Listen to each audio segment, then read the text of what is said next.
She wears striped leggings, a jumper, and running shoes because she's just like her papa. She's even got his stride. She's quick and she's smart, but she's just 6 years old. There's only so much she can know. She asked me about politics on a bus ride. Who are you voting for the Senate? She's even got eye contact. She asked me about why people do things and what makes them better at doing those things. The bus ride wasn't long enough for answers. There weren't explanations hidden under the seats or reasons holding out in the racks above our heads. We checked. When you tell a little girl with hair from a storybook and a smile that never learned no was an answer that the world is huge, how do you explain what definition, which units?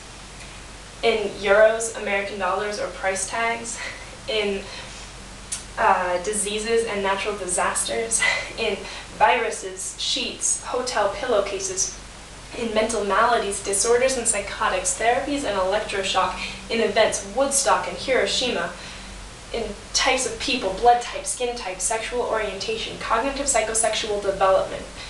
In meth heads and crackheads and potheads, with acid sheets and dime bags, layered buildings, zonas tamales shut down due to cocaine activity 3 blocks from my house, in ghettos or gated communities, in public parks and libraries, by music alone, in words and shapes, in shadows and paint chips, in boxes of crayons and washable markers, defined by the horrors of war or the beauty of death, by the technological advances and the vast array of effects and defects that technology presents for the present and the future, confusing the past.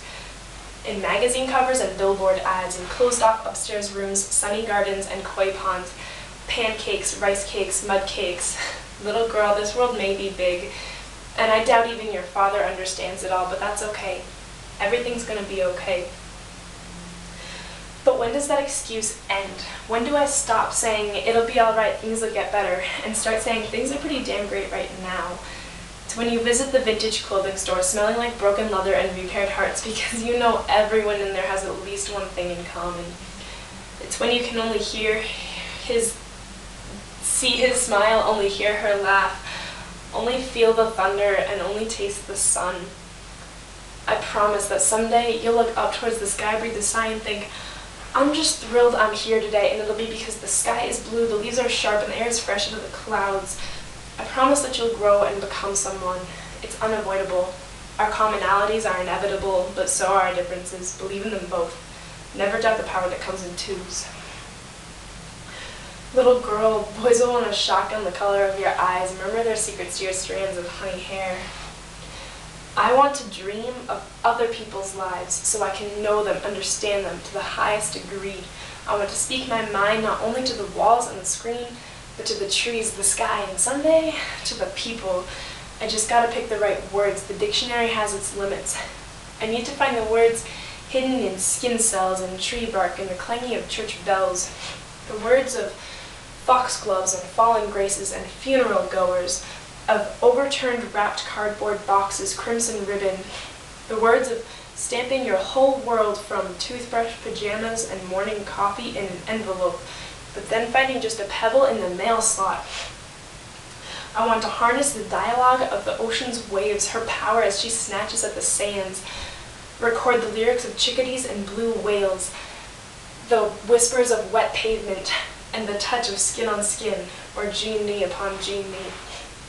The connotations of words are not enough to keep me satisfied. I want to be sure that when I explain this emotion, it is clearer than a Montana sky and more succulent than an apple from my northeast orchard. The eloquence is failing, falling off of freight trains and tripping up on tree roots. I try, and yet I wind up equivocating, failing to elaborate due to headaches or embarrassment. I walk into this city with a boost of fall confidence, with good morning pins in my hair, with the logic of a 7-year-old, and the will of someone well into their 70s. It's pumpkin picking time, carving time, scary movie watching time. I treat myself like those pumpkins carving up in front of a mirror. A mirror, a mirror. I don't seem to exist unless I can actually see my own existence reflected. I forget what I look like, and hell, I don't even know what I sound like.